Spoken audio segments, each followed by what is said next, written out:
பன்னீர் வச்சு இந்த மாதிரி ட்ரை பண்ணி பாருங்கள், அவ்வளோ அருமையாக இருக்கும். 1 ஸ்பூன் மிளகு, 1 ஸ்பூன் சீரகம், கிராம்பு, ஏலக்காய், தனியா போட்டு வறுத்து நல்லா பொடிச்சு வச்சுருங்க. நெய் ஊற்றிக்கோங்க.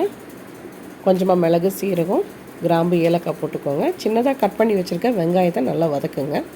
வெங்காயம் வதங்கினதும் இஞ்சி பூண்டு பேஸ்ட் போட்டு பச்சை வாசனை போகிறது வரைக்கும் நல்லா வதக்கிக்கோங்க.